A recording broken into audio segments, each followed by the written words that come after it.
Hello and welcome back to another episode of One Kick from Glory. It's International Week. We're almost free.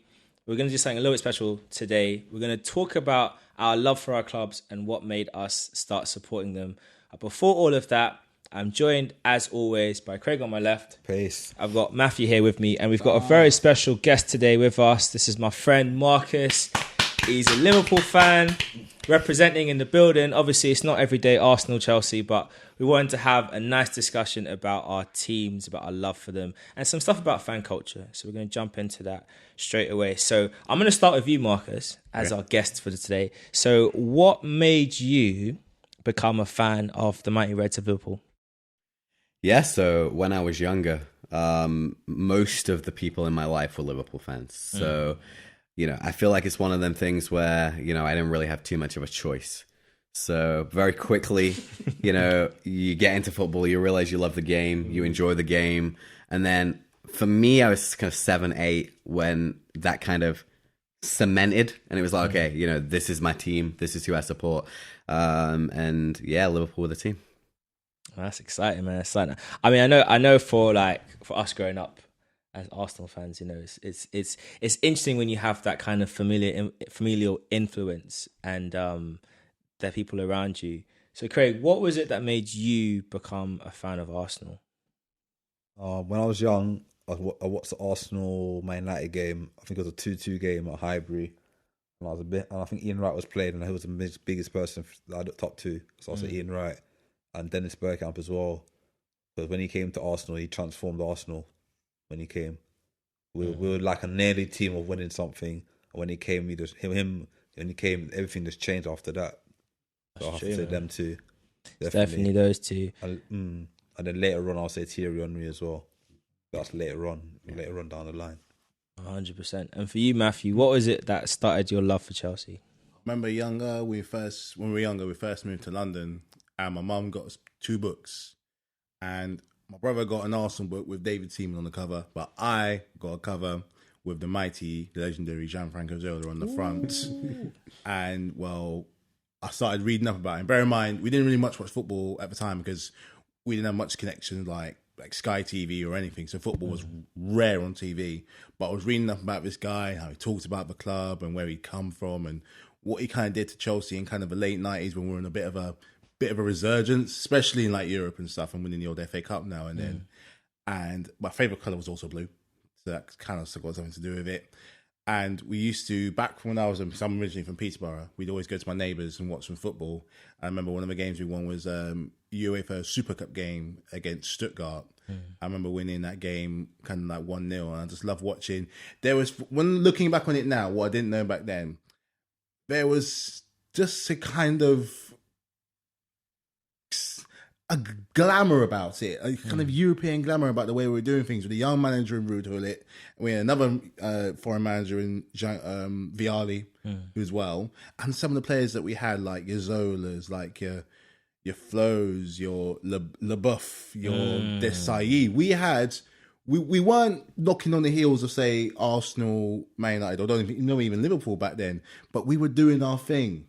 And I think we're just kind of proud and happy just doing our thing, and building on to better things. And, we did good in especially like the late 90s, when I started. So, and eventually that passion just kind of built up to when eventually I was able to watch some games. So, yeah, Blue and Zola is where it started. No, absolutely. I think it's key when you have like the memories of a player in a game that draws you in. I think for me, it's hard to pinpoint when I became an Arsenal fan, because obviously in the house, my brother's an Arsenal fan, so like growing up, like I was surrounded by that. But I think the exact moment when I properly got into football and Arsenal would have been like, I think 2001. That's when that 2001-02 season. I think that's when I properly got into being an Arsenal fan. I had another team I used to like when I was a bit younger because of a very good player, but I'm not going to mention who they are. Guess it right. I might confirm next time I speak. But there's another team I used to have. Like I think I admired the play. I definitely admired the player more than the team. But for me, Arsenal was just something about the way we played, the culture, the representation of the players as well. I think being young and seeing a team with players that look like you, it makes a massive, massive difference. I know one of my old work colleagues, she was talking about the impact of her 2 boys seeing, Rashford and Martial at Man United, and just for them young boys seeing these two black boys, these footballers, and it just the impact it can have on you. Sancho, Greenwood. Positive role models who are doing the thing. Shame, man, you have a few too many of them. Yeah, I mean, Man United have a lot of problems, but at least they got great role models off the field. On the pitch, they need help and guidance and some prayers, thoughts and prayers from Man United. But I think it's just like really cool that we've all had like a good kind of journey into football, and we've had like a close relationship with our teams and stuff. Speaking about players, you know, I can't not talk about Michael Owen. And yes, you know, you go back to the late 90s and the goal he scored for England. I think that, you know, that is someone of my age's iconic kind of childhood memory. And, you know, then Michael Owen was just on a rampage for Liverpool in their, you know, early years, won the Ballon d'Or at 19, 20.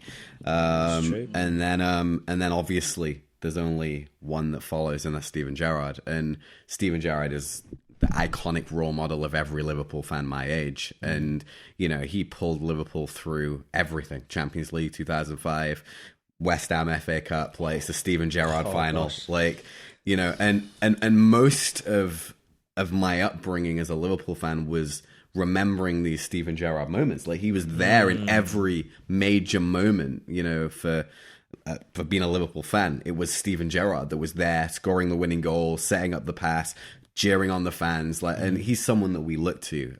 So yeah, you know, you guys, you mentioned your Thierry Henrys and your Dennis Bergkamps and, you know, John Franco Zolas, and for us it's Michael Owen and Steven Gerrard. We won't talk about Michael Owen moving to Real Madrid.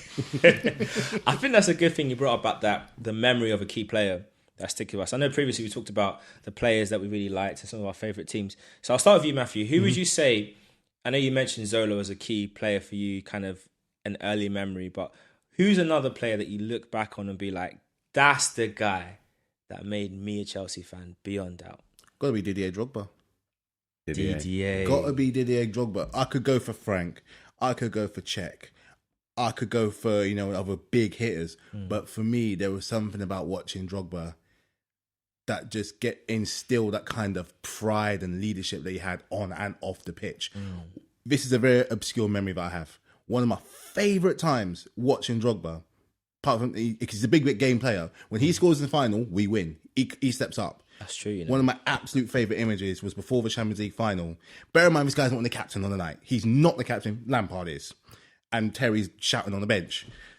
He's talking to these younger players, like, and the way I look in his eyes, I can't hear what he is saying, but I feel it. Like, he means business. We're coming up against Bayern Munich at their ground in the final that we jinxed our way to. So tonight, we need everything on our side, but most of all, we've got to do our bit. There's no defenders, there's no midfielders. We're all playing a position.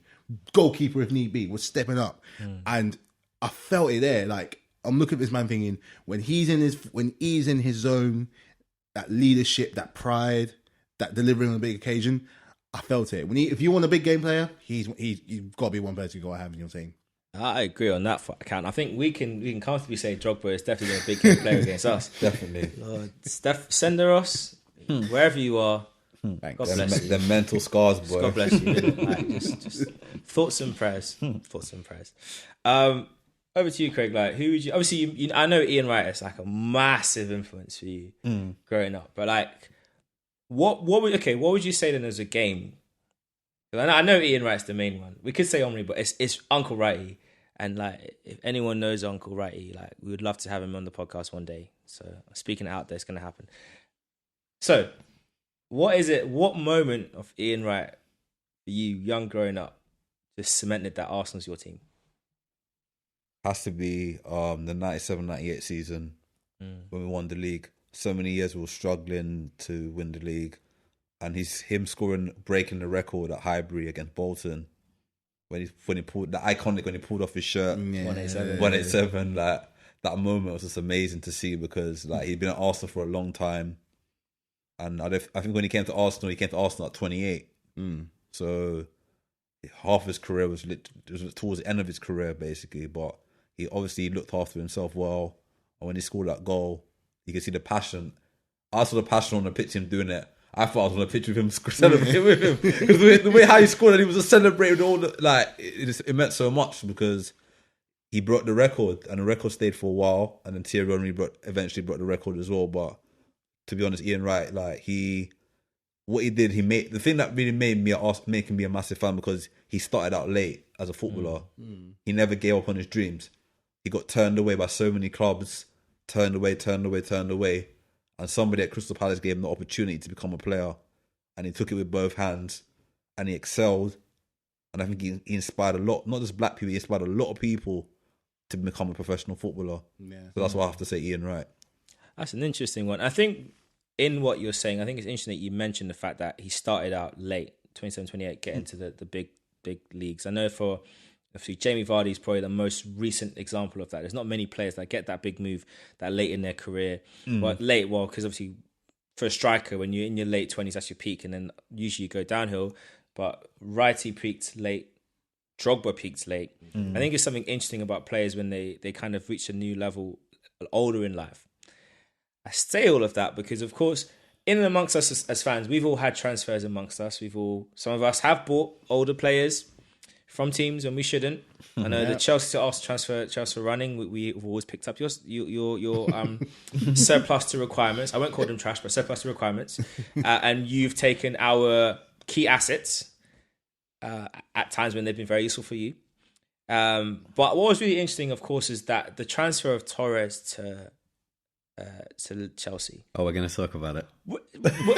We are, but not really. So, like, I find it really interesting whenever players make those moves, right? Like, as a fan looking at it, it hurts. Robin van Persie's open letter to the fans still stings to this day because I'm just like, well, who is it really for? Because we can't do anything with this information. You've not done it to help us. And for many years, you were proved right. So for you, Markus, like, looking at that saga and just in general, like, how do you deal with players leaving, especially players that leave to go to a rival and players that you held in such a high esteem? Well, at the time, I dealt with it by crying. Fernando Torres, I've had a lot of time to reflect on that process because at the time I was hurt. And, not only that, though, it was the small little things that went along with that. Like, we lost Raul Morales to Chelsea on deadline day. Yeah, you did. And, that was like, it can't hurt me because it's only Raul Morales. But, like, he was starting to be good for us. And you're just thinking, we need a couple more pieces here. And we're going to where we need to go. We're going back to that kind of promised land of right back to the top. And Torres was the star, icing on the cake. Yeah. You remember the goals he scored against Blackburn where he span round and top corner and tearing Madrid to pieces 4-1 at Anfield. And you're thinking this guy is different level. And yet he'd gone and won the Euros and the World Cup with Spain. And you couldn't help but think where Liverpool are at this current stage, it's not good enough for him.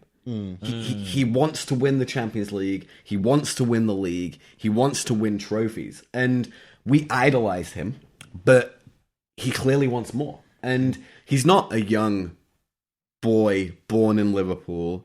We had the flirtation of the Steven Gerrard saga to Chelsea. And if Steven Gerrard had gone to Chelsea, that would have absolutely shattered me. Yeah, if Trent Alexander-Arnold leaves Liverpool to go somewhere else, would absolutely shatter me. I can't expect a young boy from Atletico to care about Liverpool when we're not producing and offering him what he needed at the time. And that was hard. But, as we joked before the podcast, the reality is Torres went on and won the Champions League. He went on and won the league. So therefore, he arguably made the right decision. And for Liverpool, we got 50 million and we signed Suarez. We all know how that story played out. So I think with a little reflection, I understand the move. I don't have as many bad feelings towards Fernando Torres now as a lot of Liverpool fans still do. But yeah, at the time it was quite hard to take. Oh, wow. Thanks, that's mad. Oh, you're welcome, man. But for you, Craig, what would you say then was like one of the hardest Arsenal transfers to deal with, because there's a lot of options, and I think when I say that, you can look at it from one of two ways. You can look at it from in terms of like players that left badly, and we should never have let go. Ashley Cole would be one. We should never have allowed him to get there. He should have become the next Arsenal captain. It's just no reason why the contract offer he was given, the way they changed it. Obviously, he had the city commuters of Jose and others, but that offer we gave him, they should have stuck to the word and not changed it. Yeah. But putting that to one side, you've got transfers like that. Then you've got transfers like when Ian Wright left at the time. And you almost wish, could he not have had one season? Could we have kept him one more year? And then he would have been there when Omri was there. Could we have had that for 1 year? What would that have looked like? How would Omri, Bergkamp and Wright, would we have gone to a 4-3-3? Those dreams. Yeah. And of course, you've got the modern day ones, So for you, what was one of the hardest ones of players that left Arsenal?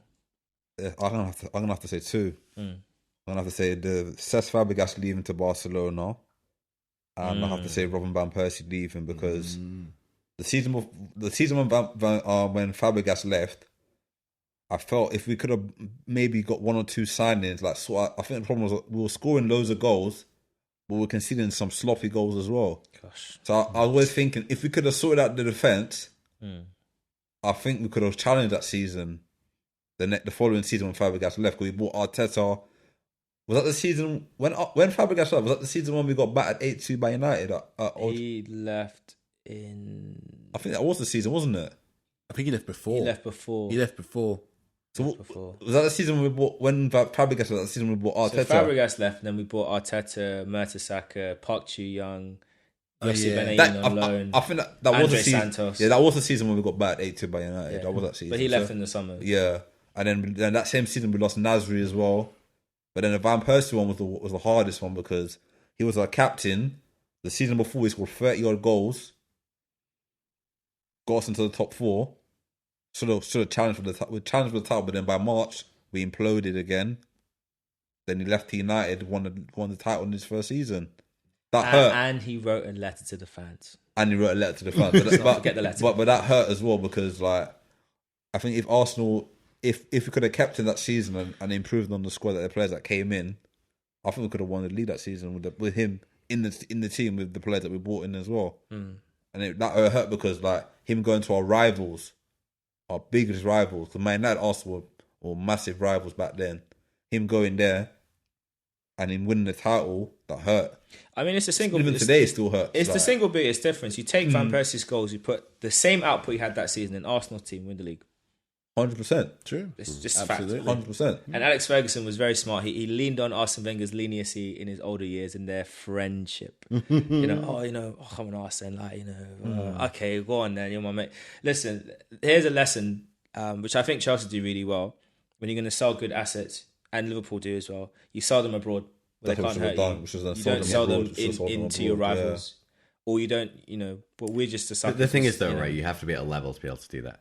Right, true. So we even as we was going up, and we're genuinely back to the top, but we had to sell Sterling to Man City. Yeah, I don't think we would have wanted to do that. I think we'd have preferred to see Sterling go somewhere where he wasn't going to be able to harm us. Granted, the guy doesn't seem to want to play when he comes to Anfield, but as you go up and up, you give yourself less teams that can take your players, but. There has been a couple of, Torres. There's been a couple of losses to our rivals as well that have been hard to take along the way. Here's an underrated one for Arsenal in terms of a player they've lost to their rivals, Gael Clichy. 100%. I honestly feel that when Clichy was at Arsenal, when he first came to Arsenal, that season when we won the league, when we were invincible, he was top class. Him and Ashley Cole when Ashley Cole was injured for a little while, he came in and he did very well. He had someone to compete with. But then, as soon as Ashley Cole left and he became the main man at Arsenal, his performances kind of just dipped. His performances dipped. It went worse and worse and worse. So when we sold him, I wasn't too upset that we sold him, to be honest with you, because he kind of lost the hunger. I felt like his hunger went down after Ashley Cole left. The competition was not there anymore, and he wasn't really pushing himself to reach the next level. When he went to Man City now, different level. Yeah. So he had competition. Yeah. and he was playing under, I think it was on Mancini's side. Mancini, Yeah, yeah, Mancini. Obviously, Mancini's a disciplinarian. You know how Mancini is already. Demands the most out of your players. Like, so I feel like when he went to Man City, he became the player that we saw at Arsenal. The young when he was at Young, The young hungry guy. yeah, hungry. So you have got a point there, but yeah, That's my thing with Clichy. That's why I don't see it as a big loss, because he stopped developing. And one of the worst things you can do as a player, especially when you're in a team that's has aspirations to win stuff, you can't stop growing. Yeah. I think we can all think of players in our squads, maybe even a few now, that need to move on, because for me, like Lacazette, right? I have an issue with him because I feel like the money we spent on him, he should give us a lot more. And I do not feel like the goal contribution he's given for the fee we paid justifies him replacing Giroud, who frustrated the life out of me. I don't feel it justifies it. And I think when Lacazette eventually moves on and we take a step back and look at both of their careers at Arsenal, I think the record just showed that Giroud was a better player. Yeah, for Arsenal. No doubt. Yeah. And so that's the thing with Clichy. It's like he just wasn't. He stopped growing because I think he just got easy. He got bored. I feel like the 07-08 season scarred him because he gave away the penalty in that game against Birmingham, which led to being 2-2. Yeah. And from that moment on, his Arsenal career, I feel like he stalled, and that's when he stopped, and he stopped growing. So, And Giroud still had the point to prove. When he came to us, he still had the point to prove. yeah, Giroud's one of the most underrated players in the Premier League. 100%. he is. He is. 100%. He's one of those players that I think about, like, mentally, he's probably one of the strongest players mentally because he doesn't let anything faze him. Oh, okay, I'm at Milan now. I'm on the bench. Oh, Zlatan's back. No problem. Old man, I'll see you soon. Don't worry. Yeah, you keep scoring your goals, but just go 3 games and not score. I'll get back in. I'll get back. And I'm staying in. That's his mindset. Even now with the French national team, he's not really getting the minutes anymore, which is good. If because Henry's record is there, he's six goals away from taking it. So for me, the longer he doesn't play, hallelujah, Jesus. Benzema, you can take that record.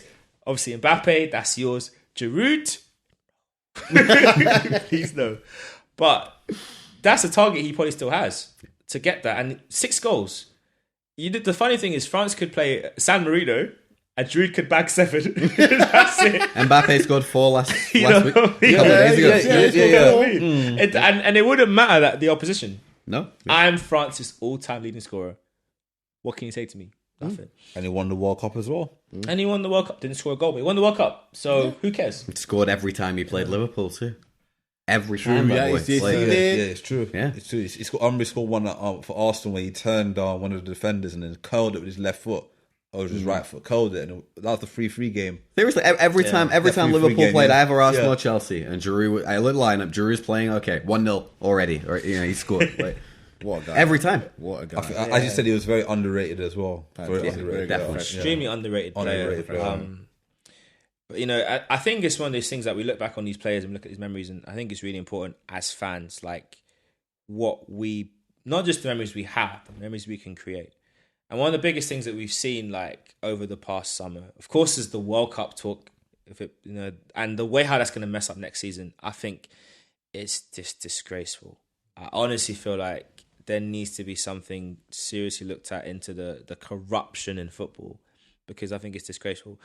And then the Super League talk, and there was the massive, let's all make this thing stop. Let's all get everyone behind it. This is just a travesty.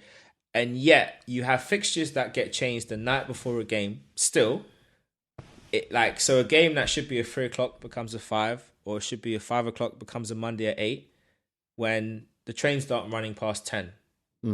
So people aren't able to get home, and then the trains they've booked, the delays because a leaf fell on our rail system's rubbish. So a leaf fell on the track, so the trains are now out of order. So one of the things I do wonder is how valuable are fans. Like, we've all been fans of our teams for a long time, and we've all been through the ups and downs. All of us have been through the ups and downs of our teams. Some of us are still in the downs, but that's okay. We still have won the FA Cup on a couple of occasions, more so than the red team in Manchester, who ain't won that in a while. So if they have anything to say, that's all I have to say.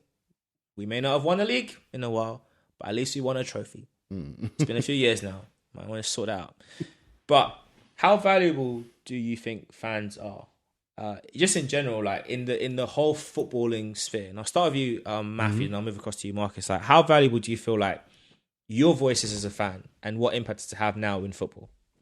Tell you one thing though, put it that way, I haven't bought a football shirt for a good few years now, which I think is one start of the problem. So back when we were growing up, I want to say about 10 years ago. This is the last football shirt I bought, and this is an old shirt. This is when we 2018 shirt, so it's almost 4 years old. I used to be able to get my football shirts for £35-40.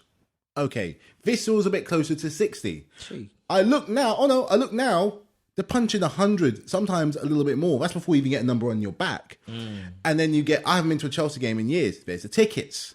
You know, especially if you're in a bit of a struggle, if a month is difficult, you're going from paycheck to paycheck. And goes, might go for a cheeky match. Have a look. Never mind. Never mind. I find myself going to lower leagues now more because at least I get my football fix and it's nice and cheap. I'm still getting that kind of atmosphere that I might miss out on a bigger football game. So that on the money front, when it comes to pricing, and that's before you go there and get something to eat. When you're going to get something to eat as well. Oh yeah, that's true. You know. So when you go, imagine going watching you'll go watch your team, right? Your train ticket there. Your train ticket there, train ticket back. You get piped 6-0, and you're hungry, and it's the first half, and you've still got to spend money. So in all that time, not only have I been humiliated, £200 go in my pocket already, and we didn't even get a point. So you look at the money front of things.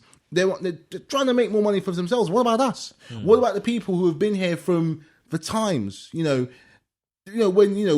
back when the Highbury days, before the Emirates, before Roman, before like Salah, Mane, and Firmino. The ones that have been here from the not saying the struggle, but the times when it was just that little bit different. Like, what about us? This sort of thing. That's where the kind of Super League comes in. It was good that we got it, they stopped it, but where was our fault in the first place? Why not ask us what we think? Well, even if we say no, thanks for giving us the time to respond.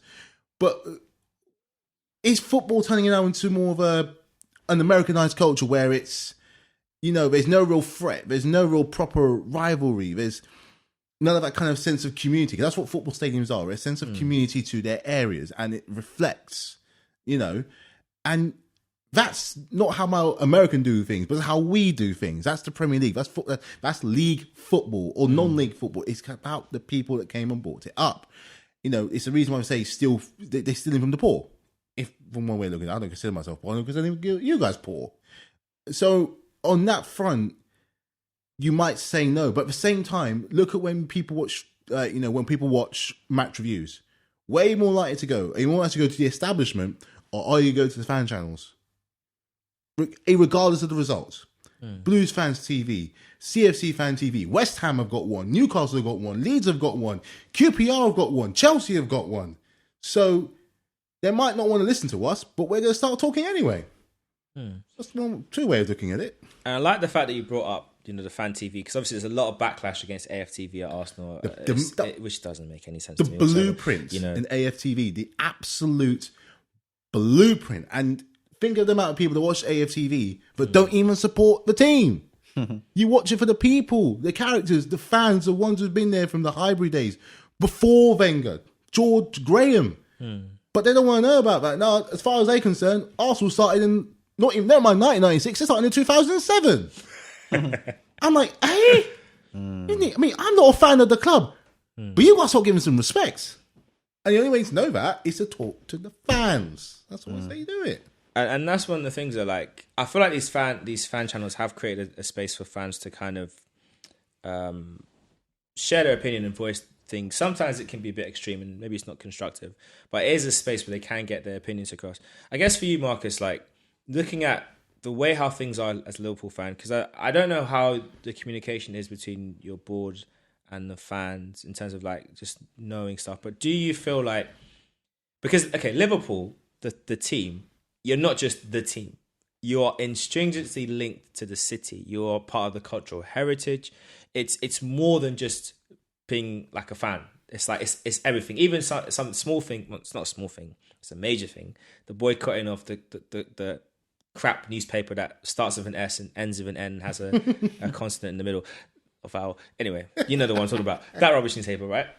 the way how it just got banned outright, and they couldn't even come to ask questions at press conferences. They wouldn't even be answered if they even turned up and asked the question. It was just kind of like, we don't talk to you. Shows that it's more than just a club. This is a culture. It's the whole city. For you, how do you view things as a Liverpool fan and just all of that coming together? Yeah. So the reality is that football's a business now, and when football became a business above a sport, that was when the fans became secondary in the process. And you want to ask, do Liverpool care about their fans? You answer the question by saying, well, no, because they still went into the Super League without asking us. They still decided they was going to try to take away our football club from us and put us in some European Super League. Why? Because of money. That's it. Like, more money for the big people at the top who make the decisions and who benefit from it. Let's commercialize football so that Liverpool can play against Real Madrid in Malaysia one week and against Chelsea in America the next week and against Barcelona in Singapore the week after. And let's forget that there's 60,000 Scousers that have dedicated their entire life, their savings, their world, their family to going to watch them games in the stadium every week. Let's forget about that. So the bottom line is the Super League wasn't ended because of the fans' boycott. They said it was, but the Super League was ended because two big groups of rich, corrupt people was arguing over who was going to have the pot. That's the reality of that. And UEFA and the Premier League didn't like the idea of a new Super League because it would take the money away from them and it would take the teams away from them. So let's not pretend for a minute that the fans was the priority in all of that. So in that regard, I think the answer is that the decision makers don't. But then the nuanced kind of reality that we have to consider at Liverpool specifically is that you know, we had Hicks and Gillette, who were two American owners that didn't care about the club at all, didn't put footballing people in charge, made a mess of the club, completely destroyed our club, and then we got two more new American owners, and our new American owners have, to some extent, you've got to give them some credit. They've put football people in charge, like Michael Edwards and hiring Jurgen Klopp and building a team where they allow them people to make the decisions, the footballing decisions, because they're not football people. They're American football people.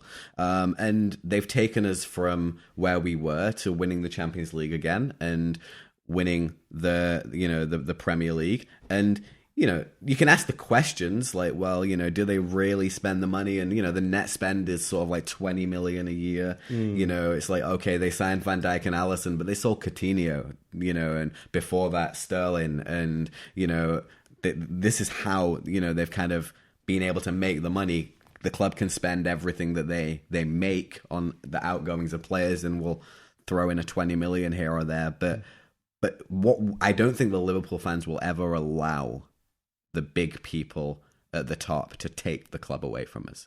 It's our club. It's the fans' club. End of story. Wow. Powerful stuff. Damn straight. Of course, It's true. powerful, But yeah. it's true. We were here first, man. So I guess then, for you, Craig, like looking at things at Arsenal, because we have tried and done some very stupid things when it comes to protesting. They fired Wenger and we're stuck with Stan. But he spent some money.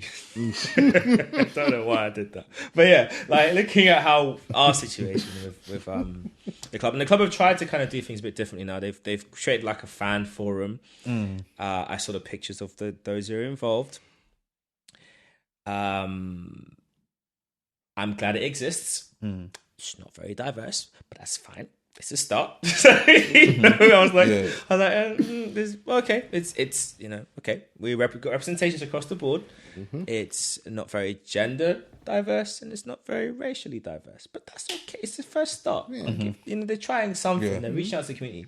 Do you feel like, looking at how things have gone, the Super League situation, the lack of investment for years? I know Josh had an interview talking about how they view the ownership of Arsenal from a certain point in time, which is when they had sole ownership, and they don't count it when they had majority ownership, which to me is semantics and is nonsense, but whatever.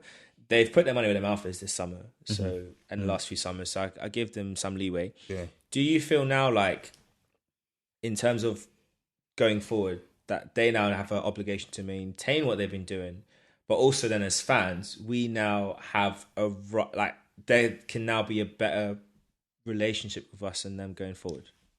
Well, I think they burnt their bridges up before with the fans when things was not going well on the pitch. When they got rid of Arsene Wenger, they never explained the financial situation, what was going on at the club, lack of investment, opportunity to get better managers at the time. And Wenger was maybe towards the end of his career.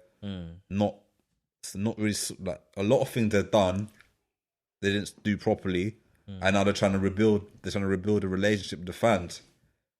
This summer, to be fair, the last 2 summers I have been spending a lot of money. They did invest heavily in the squad, but I still think they still need to invest more money in the squad.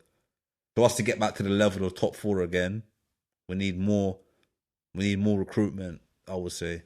But I like what he's saying. But anyone can talk and say, yeah, I'll do this, I'll do that. I like to see action more louder than words, isn't it? So I like to see more action being done before I take anything they say seriously. Because they could be saying all this now, and then when it comes to the time to do it, they can change their mind and say, oh, we can't afford this, we can't afford that. So I like how they back the manager. They brought in the way they're buying players now, they're not buying these expensive players, they're buying players on future developments. They can sell them on for a massive profit in the future if we have to sell them. Before we'll end up buying this player for a certain amount of money, like a Pepe, for example, 72 million, hasn't worked out. I don't know if they're going to cut their losses or not, but at the time, between him and Zaha, I would have gone for Zaha at the time. Definitely. Because Zaha was a proven player in the Premier League, and he can win games on his own. But at the time, we looked at Pepe and thought, oh, he's good potential, he'd become a great player, but it hasn't worked out. Zaha wanted to go to Arsenal as well. And he wanted to come as well. Yeah. So maybe if Emery had got Zaha, maybe he'd still be an Arsenal manager now. You never know. I think he would. You never know. I think we can comfortably say if Zaha had come to Arsenal, because I was talking about players that they don't develop that well, like Gael Clichy. You get comfortable, you kind of stagnate, don't improve. Yeah, you stay at the same level. Yeah, El Neni, Rob Holding, like Callum Chambers. So far, Callum Chambers improved. Yeah, and then he got his injury, his cruciate injury, and then he hasn't played, and then he's kind of regressed. But like, those players don't improve. I look at Zaha at Palace, and it's like, I don't feel like he's gotten better over the last couple of seasons. I feel like he knows his level, and he's very consistent. He plays very well, but I think he knows his level. I feel like there's more that can come, but I also feel like I look at him and I think it's more for the entertainment now. Like he like if he really wanted to, I think he could just push it up a gear and just be just on about numbers, goals and assists. But I feel like there's some games like the other day against City when it's like, oh, I'm gonna have fun today. I'm gonna play well, but I'm also gonna get into a little scrap. Same with the Tottenham game with Tanganga. I'm gonna get into a little scrap because he's emotional. Yeah, he's emotional. And the problem with Zaha though is he signed the new deal. So once Zaha signed the new deal, Palace had all the power and all the control. And then Zaha 6 months later is like, I want to leave. It's like, well, yeah, sure, 80 million. Yeah. And Arsenal are like, yeah, no. No way. But if you look at Erling Haaland, with the clause in his deal, and, the way football's going, signing shorter deals, players have more power when they decide to sign reasonable contracts. And Zaha signed a 5-year deal, a 6-year deal with no clause in his contract. Well, okay, you lost control in that regard. Stuck here now. Yeah, he made a really bad call there. I don't understand why him or Kane or players like that, you're in a situation where your clubs are not going to fulfill your ambitions. Your clubs are not going to win any trophies. So help me God. They have no chance to win the trophy ever. Build brand new shiny stadium. No hope. Says the Arsenal fan. No hope of winning a trophy. None. But speaking facts though, like you sign these big contracts, and if you're gonna win big trophies, look how many managers Tottenham have had over the years, and they still haven't won anything. The last manager to win a trophy for them was 2008. The last one to win a trophy. Yeah, League Cup. League Cup. Against us, funny enough. And you see, like, and Harry Kane's been at Tottenham for how many years now? He's been long enough. The thing with Tottenham is they missed the boat, right? So they had Pochettino, a world-class manager. Yeah. Everything that was about as good as it was going to get for Tottenham. They got to the Champions League final and unfortunately met Liverpool, who had been there the year before and was they just were that hungry. bit more They were experienced. hungry. Just a little addendum. Fortunately, at Liverpool. Continue. Well, fortunately for me too, but then also they had 2 seasons where they finished second and third, and in the year they got more points than anybody else, but you don't win a title based on a year, calendar year. Yeah. And Leicester had that season that they had, and I think from Tottenham's perspective, and Kane had his chance to win a title with Tottenham in that particular period, and it just didn't happen. So from there, if Kane's going to want to win a title, he's going to have to go to Man City. But then I warn you that you look at when Coutinho left Liverpool to go to Barcelona. Jurgen Klopp told him, "You can go to Barcelona and you'll be another player, or you can stay here and they'll build a trophy. Yeah. They'll build a statue Be the for man. you. Be the man. You'll be the guy here." So the big question is, what do you want from your career? Alan Shearer stayed at Newcastle, didn't win much, but was a legend at Newcastle. Steven Gerrard would have won more at Chelsea than Liverpool, but is a legend at Liverpool. What do you want? What's your aim? As a player, you want to win trophies. As simple as that. Because people obviously you want to be a cult hero as well, but at the end of the day, it's all about winning trophies. When you end your career and people ask you questions like, "What do you win in your career?" You can say, "I won this, I won that," but it's a way how you do it to win a trophy. You don't. I don't even think it's about when people ask you. I think it's about when your children ask you. Because I remember there was a story about Arsenal were going through a rotten period of a run of really bad games. And one of Koscielny's kids, allegedly, because we don't have proof, but allegedly, was like, Daddy, why are we rubbish? Why do you keep losing every week? And apparently Koscielny broke down crying in front of his kid because his kid was getting bullied in school. So I feel like the bigger question is going to come from... But I feel like the bigger question is going to come from like within your own home. Your children are growing up. Yeah. Obviously, like I know they're in posh private schools, but these kids they're They teasing and bullying They pick up everywhere. Yeah. They'll be like, "Oh, your dad's, hey, it's Kane, yeah, hey, so your dad ain't won nothing again, yeah." "Oh, yeah, my uncle. Yeah, my uncle's over at Chelsea. He should have come join us." No. Oh, yeah. Well, you know, tomorrow, yeah, Jack Grealish is her cousin's best friend's dad. Yeah. So basically, like, I don't know, like, he should have moved, joined in at Man City. So all Harry Kane's gonna, and if he stayed at Tottenham, always gonna show for his career that he won a couple of golden boots. That's individual. It's about winning medals, trophies. Unless he wants to go for the goals. All-time Premier League. All-time scorer. I honestly feel he will break it. I think he'll break Shearer's record. He will. He can. Injury-free, he'll break Shearer's record. But at the end of the day, as I said before, it's about winning trophies. You go into professional sport, you go there to win, be successful. Any sport. You got Formula One, Hamilton, he wants to win a trophy. Everyone wants to win trophies. LeBron James, NBA, he wants to break Kobe's record. So yeah. But what I would say is I think there's got to be a balance because there are not enough trophies for every single player that exists. So there's going to be some players throughout their career who will never win anything. Just by statistics. But then the balance at the top is and we've had this discussion off podcast. What is important?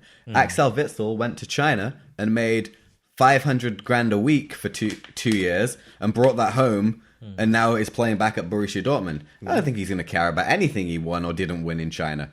But his bank account's going to look quite nice at the end of the 2 years. So again, I think each individual in their game has to make a decision. And for example, you look at Steven Gerrard. Yeah. Win a Premier League with Chelsea or win an FA Cup where you score the two late goals with the local home team to bring them back. What do you want? I would say that winning the FA Cup with Liverpool because that's his club, that's his team. They got him from young. I read his book. They got him from young, and he's a Liverpool guy through and through. It'd have been very weird for him seeing him in the Chelsea shirt if he went to Chelsea. It would have been strange. It'd been very weird. It'd been very. It's like when Lampard went to Man City.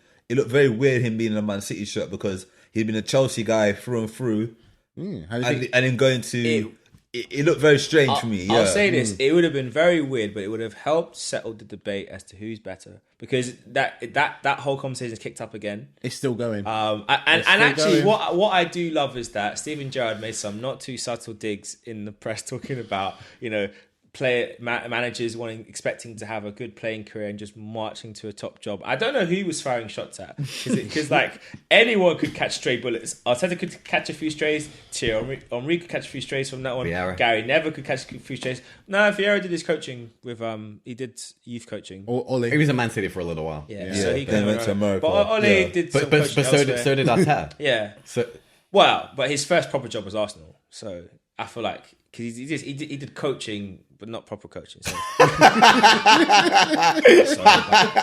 He didn't manage a team. I don't know what you're talking about. He managed Man City every time they played Arsenal, according to Guardiola. He didn't manage a team.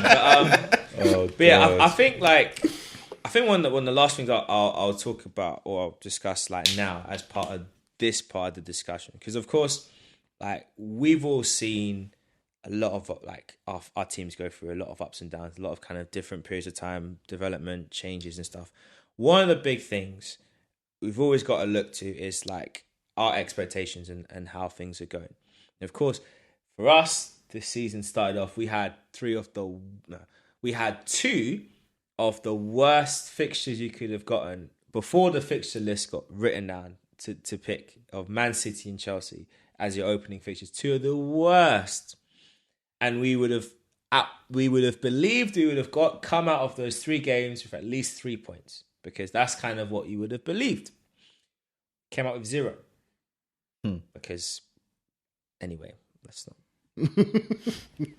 I could talk about how I feel about the preparation and the tactics and the players. But anyway, we're on a better run now, and we'll see what happens at the weekend. Looking at how our expectations pre-season, so I'll start with you, Marcus. Obviously, we all said at the beginning of earlier podcast like how we expect the league season to go and who's going to place where. For you, looking at, I guess, your thoughts pre-season, what Liverpool would do, and where we are, like 10 games in, where Liverpool are placing, how they're performing. How do you feel about the season so far? The beginning of the season, I said Liverpool would win the league. Man City second, Chelsea third, and then I think United fourth, just about. But fourth could have been a mix of quite a few teams, whether it be, sort of like Leicester, who have tried to get close there a couple of times, or West Ham, who is kind of on the up, and then you have your kind of Tottenhams and Arsenals and Aston Villas and Evertons that you just think probably are going to fall a little short. But that was my predictions at the beginning of the season. Liverpool's start of the season's been great. I think what has to be said that a lot of people have not, or I have not heard a lot of people really give credit for or to, is that last season when Liverpool went on the run of 6 games at home, losing streak, most people started to look and be like, I think it's over for Jurgen Klopp here at Liverpool. I think he's kind of had his time. He needs to move on. They talked about Dortmund and the same thing that happened there, and then he stepped down. And Jurgen Klopp took that Liverpool team on a 10-game win streak, not because he got Van Dijk back, not because he got Gomez back, not because he got Henderson back, not because he got Fabinho back. With the same players that lost the 6 games at home, we went to Old Trafford and won with a centre-back pairing of Reece Williams and Nate Phillips. Mad. I remember that. Yeah, Mad. that's true. Crazy. And we finished third. Yeah. After winning 10 games in a row. You were out top 4, like almost 7. We were 7th. Yeah, you were 7th. Everybody was saying Liverpool are done in the Champions League. They're not getting back into the Champions League. And that doesn't happen in football these days. Usually when it's over for a manager, he's gone. That's true. But Jurgen Klopp brought that team back, and we went unbeaten for 25 games up until West Ham. Wow. Yeah. That reminds me of when Tyson Fury got knocked down by Wilder and everyone thought it was over, and then Fury came up and was woken up. Like that analogy, because everyone did write Liverpool off last season when Van Dijk got injured and they were struggling. Injury, yeah. And I remember one game where I think it turned the season around. is when Alisson scored the header and that last minute header. That's what turned the season around. Yeah. After that game, Liverpool started winning. That was your trophy right there. When you scored that header, Big moment. Yeah. And you just woke up the beast. It woke up and reminded people that we're still here. We're still here. So. So reflecting on this season, you have to say that what I liked about the beginning of the season was how we kind of went under the radar. So everybody was talking about Chelsea. They signed Lukaku. Everybody was talking about City. They signed Grealish. Big signings. And nobody was talking about Liverpool. Oh, poor old Liverpool only signed Konate. Didn't get Mbappe like, everybody had maybe touted or talked. And everybody kind of thought, okay, well, Liverpool are probably going to finish third, like apart from you, Clive, and myself. But yeah, so we've kind of gone in understated, and then when we've played in the big games, we came to you guys, and you got a red card, and really we should have won that game in terms of the way we played. You got to give credit to Chelsea for their defensive masterclass in that game. They defended like monsters, like a bunch of monsters. The 10 men that were there, they was on it, and solid. But the reality is, we're 10 men, and the way that game shaped out, we really should have gone on and won that game. But you look and you think, okay, I was terrified. It is what it is. And then we drew 2-2 with Manchester City as well, and again, a game that was interesting because Man City was dominant in the first half, but then Mo Salah was magic, right? And we went 2-1 up, and you're thinking, now we've thrown away a lead twice. And I remember Klopp saying after the game, it'd be a bit cheeky to say we should have won, with how dominant Man City was in the first half. But, I'll tell you what was specifically a problem for me. And most people won't look at it like this, but I said this after the Man United game. We played United, and it was obviously wonderful. We're 5-0 up after 47 minutes. And, Man United fans are leaving the stadium. You've got that nice little picture of 60 minutes, and it zooms out on the full stadium, and there's a bunch of United fans outside, and you're like, oh, we're not going to have this again. This is great. We'll get back to London. But there was such a key moment for me that Andy Robertson, after Salah scored, went over to the bunch of players, and he went like this, and he said, come on, let's dominate. Let's not take our foot off the gas. And what did Liverpool do? Take the foot off the gas. They had 80% possession. They spent 35 minutes passing the ball around like a training game. They're playing Man United, embarrassing them in their home ground, and we got complacent. We could have won that game 10-11-0. Definitely, 100%. If we took them to the sword, we could have won that game 11-0. Punish them. And what did we do? What did we do? We didn't. We took our foot off the gas, and we got complacent. And what happened after that?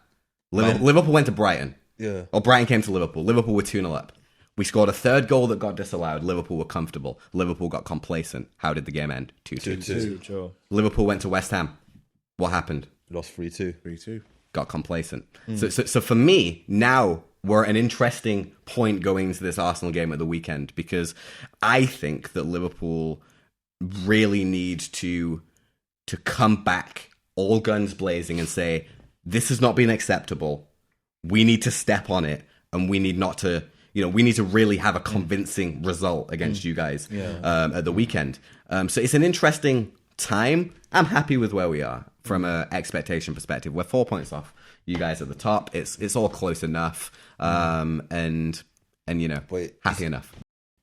I mean, it's interesting. It's going to be an interesting game, but because I think looking at the kind of the journey of this Arsenal team this season, right? So we start the season, we lost 3 games in a row, and I was ready for our manager to foxtrot Oscar at the club and move on, but he did not. And maybe there is some conventional wisdom with the board and the thinking and the thought process, and maybe the plan was for them to invest how they did invest. But one of my things I don't like, and what I did like a few seasons ago when the window closed before the season started, is that it forced you to do your business early, and it helped with integration with the players and getting used to tactics and systems. We didn't do that. We waited, and maybe some of it was negotiating prices. Other things was the early guard situation, and just I think it was wearing Madrid down because we didn't know whether they wanted to keep him, did Ancelotti like him or not, and eventually he came. But we took too long to get our deals done. And yet, from the back of our signing these players, look at the difference. Ramsdale has surprised everyone. I don't think there's many Arsenal fans that wanted him at all, because what's the evidence? He's got relegated twice, And at that price too. and the price, and considering where we were languishing, you felt like we were on a headspin towards relegation. It's not possible. Arsenal can never be relegated. It's impossible. There's a reason why, but we won't get into that. But we can't get relegated. We're the Queen's Club. That's why we'll never get relegated. We will never get relegated. There'll be a riot in the Buckingham Palace that ever happened. We are the Queen's Club, and by whatever means, we will stay up. So yeah, we're good like that. So yeah, it was very weird, and I think credit to Arteta and like being able to kind of get the team firing and get things working. And he's turned it around, and we're so close to the top four. We're what, a couple points out. I mean, I think it's goal difference is the big thing right now outside of it. And that's something we need to really work on. For you, Craig, looking at Arsenal's prospects this year and how things have gone, are you happy now with the progress? Or are you still on the fence about things? No, I'm happy with the progress. I think that the young players have come in and the signings have done very well. I know Odegaard is not playing as much as he wants to because the form of Smith Rowe and Lacazette coming in, its form has been good as well. But I feel that in the second half of the season, we're going to see the real Odegaard. We're going to need him for the second half of the season because African Cup of Nations coming in January, so we're going to lose a lot of players. Like Aubameyang's going to go, Partey's going to go. So all these, So all these reserve players, all these reserve team players, we're going to need them to step up in the second half of the season. So even though they're not getting a lot of minutes now, but second half they are going to get minutes. And so, like Maitland-Niles, he had a blinding game against Watford. He's going to get more minutes in the second half of the season if he stays. And you got players like, I think the biggest signing for us this summer has to be the goalkeeper. And Ramsdale, yeah. Because to be honest with you, Leno, I think he's more commanding than Leno. He shouts more in the box than Leno. He's more commanding in his area, and have a vocal at the back. And Ben White has fitted in very well against Gabriel. Second season, he looks like the real deal. And the right back is looking good as well, Tomiyasu. Yeah. And I think the one that surprised me the most is the left back. Tavares, Tierney's been injured, and in the past we were rushing back from injury to play him. Tavares has come in and looked solid. Slot in right in. And the way how he plays as well, he's very energetic and he's unpredictable. We don't know what he's going to do with the ball. He gets the ball, he'll dribble past a couple of players and he'll get into the box. Compared to Tierney, he'll go up the line and then he'll cross it. So he's got a bit of unpredictability about him. So he's done well. Lukonga's done well as well. Obviously, he's going to become a better player, learning next to Partey, learning the game more. So the young players are going to become better players. So this season, if we get top 4, I'll be very happy. If not, I would say, because this season we've got no European football. So I don't think there's any excuse for us not to get for top 4 this season. Maybe in January we buy 1 or 2 or 3 players just to boost the squad, and maybe sell a few players as well who are out of contract. Maybe we could definitely try and aim for top 4. Well, if not, then we go again next season. Well, I'm going to say this, and I think I said it last time around, but I stand by it.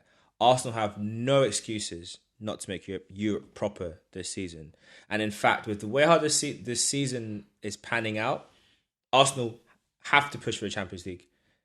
There's no if, buts, or maybes. There's no, it's a 3-year project nonsense. No, the opportunity is there. They got to take it. And if Arsenal can't, and if Arsenal miss out on Champions League and it's due to a few points, maybe I might, okay, fair enough, few points. But with where we started and where we are, Arsenal have to get the Champions League this year. Because to me, it's and that's not to like downplay where we are as a team, as a club, because we're not where we used to be. But if we want to get back to where we want to be, this is when you make the most of these opportunities. I hear you. I just think the magnitude of that challenge is huge. You know, Chelsea, Liverpool, and Man City have almost but secured 3 of them spots. You know, they have streams of world-class players. And I was doing this actually as an interesting exercise with a friend recently where we was going through all of the top 7 teams and saying, you know, how many world-class players do they have in their team? And Liverpool have streams of them. Man City have streams of them. Chelsea have a few less than them too, but Chelsea have also a depth of very, very solid players that are kind of there or thereabouts that the other teams maybe don't have. And then, United are really the next best team in that regard, but they have a PE teacher who's managing them. So and until they solve that problem, but you look at United and you think about the De Gea, Varane, Pogba, Ronaldo, Cavani, Sancho. That's six. Fernandez. That's 7 players that I don't think there's even much argument over whether are world class or not. Cavani. Yeah. So in that regard, like you have to look and think. If Man U hired a decent manager, that team should really be the next nailed-on team. So I think this is the big challenge. And then you go to Tottenham, and there's Kane, there's Son, there's Hugo, Tanganga. No, that's it. There's others that are there and thereabouts. There's couple are on their way, but then again, I think Arsenal's challenge then is there's still West Ham, there's still Leicester that are kind of in and around that area that they're going to have to be able to tackle. And, it's not that West Ham are loaded with world-class players, but they found a system. And, I'll argue this, that Declan Rice and Thomas Souček is a top 4 midfield pairing if you take the two of them. Solid, very solid. So Antonio is a good player. Antonio's banging in the goals. Yeah. And then obviously Leicester have Vardy, they have Tielemans. Daka. Sorry? Daka. Yeah, Daka, and Diddy. So there's players there, and I just think I say all that to say the magnitude of the challenge for Arsenal to finish top 4. If they do it, fair play. Great. But I think that's a big, big ask this season. It's a massive ask, but opportunity's there, and that's my thing. It's not so much about the ask; it's the opportunity. You got to take it. For where look, we've been languishing. We were languishing in Europa League, and we thought that was bad. We ain't even in Europe anymore. We finished 8th twice in a row. For me, it's like, and the club are going about it the right way and taking steps and not trying to do the quick fix and buy these experienced players that didn't make it. They've gone youth. They've tried to invest in the right profile of players. Yeah. And in fact, what's really interesting, what's becoming more interesting is that with the players we've signed, it seems like Arteta's had a heavy influence in them. Mm-hmm. However, the profiles are working out, so that's kind of good. But that's for me. It's the opportunity. Don't get me wrong. Arsenal have a couple of young players too that are looking like they could be absolutely top class, like Bukayo Saka, Emmy Smith Rowe. Yeah. Like there's a few of them there that you think, okay, these are very good players. I just think that football tends to rise and fall on the quality of your manager. And Chelsea have Tuchel, Liverpool have Klopp, Man City have Guardiola, and that's where then I think the opportunity is there, because Man U's squad is streams better than Arsenal's squad currently, and streams better than West Ham and Leicester's squad and Tottenham's squad. But Tottenham, they went for a world-class manager in Conte, so it'll be interesting to see how that plays out. But, I think Arteta, the question mark is still there because he's young, developing, and it is a different way to go. And Arsenal seem like if they were going to sack him, they'd have done it by now. So they're backing him in this project, and that's fine. But has he got what it takes to get there? That's the big question. Well, only time will tell. Only time will tell. But as Clive said, we've got a fantastic opportunity to get top 4 this season because we know European football. Yeah. All the other teams you're talking about have got European football. Yeah. Tottenham, Leicester, West Ham, Man United, and the second half of the season when they have loads of games in the second half of the season, and FA Cup as well, so it's going to catch up with them. Squad fatigue. While us lot, we can rotate our squad. We've got a lot of petite players are not playing at the moment. As I said, we'll get more game time in the second half of the season. So absolutely, so that's where it comes into the see. Yeah. You know what I mean? And we'll head over to you, Matthew, to kind of round things up. So for you, for Chelsea, sitting pretty top of the league, keeping it warm for a team in red or light blue or dark red if they can come back. But how are you feeling about things, and what's your kind of feeling now looking to the next 10 games? I'm happy where we are. I would expect us to be, the position that we're in. The players that we've had come in, like I know Lukaku's kind of trailed off a little bit, fingers kind of hanging on some kind of injury because he hasn't featured in this international break. But he came in firing against Villa, and there's a couple of games in the Champions League. More will come from him. He'll come good. You know, he's gonna come back fighting. That's the kind of guy he is. And taking on another academy prospect, it was kind of a big thing letting go of Abraham and Zuma, but Chalobah stepped in. When he steps in, he scores, and he seems really grateful for the position. I think he's going to be a worker. He's recently signed a contract, so I think he's going to be a good worker for the club. He's going to have to really work for that spot in the team. What else? We've still got other players coming through. Pulisic's got to come back. Who else got to come back? Niguez needs to find his way. He needs to find his spot. Or he could get sent back. We could send him back in his own location. We didn't buy him. That is true. I'm happy with what we're doing with the squad. We're mixing up. We're playing like some different players. Mountain got a hat trick. Reece James nearly got a hat trick. We've got no striker at the moment, but we're still finding scoring goals. I haven't. But naturally, you know, nothing's ever perfect. I always have to have a couple of concerns. Just before the international break, see what people don't know is Chelsea has an ugly sister. It's Charity FC. This is Chelsea's ugly sister, and probably with that is she's a complete opposite of Chelsea. Charity is that she gives things to other teams that don't deserve it. The odd win, the odd goal, the odd decision. It reared its ugly head against Burnley, and Burnley seems to have sometimes, particularly at the bridge, have our number sometimes. We seem to sometimes not get the memo that we're meant to win. Chelsea get that, Charity don't. Like Charity FC don't get that. And yeah, Vidra sneaked in a goal that Burnley didn't frankly deserve, to be honest. But it happens.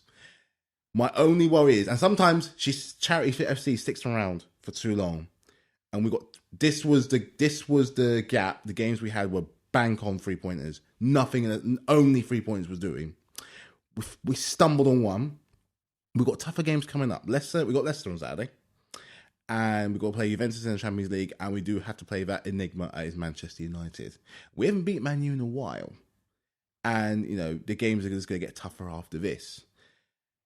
Is it going to rear its ugly head? I don't personally think that it will. I think we can beat Leicester. But I do see them scoring. I do think that we can do it. Mind you, we've still got our two main strikers to come back, you know, in Werner and Lukaku. Lukaku will come good. I do think the addition of him will see something different in Werner. It might be a case of him playing him in a different position. Maybe in the Premier League, he's not a main guy. Maybe he's a 10. Maybe he can play on the side. I mean, he's got the pace to kind of drag people away, and it's almost like we're not scared of him, but it's the other players you got to worry about. So I think when they come back, you know, and they start scoring as well, to taking some more of their chances, I think we can go on a really good run. My only concern is around Christmas. Christmas, we tend to fall off. I've seen the fixtures.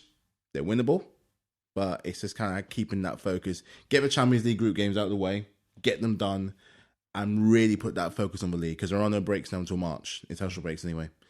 But I'm happy. I'm really happy overall. It would have been nice to win against Liverpool. It would have been nice to beat City. We should have beat Burnley, but, you know, you can't have it your own way. So, but overall, I'm happy. I'm really happy. Am I right in thinking that Charity FC was the one that signed Lampard? Like, hired Lampard? And on that note, that's another one for another day.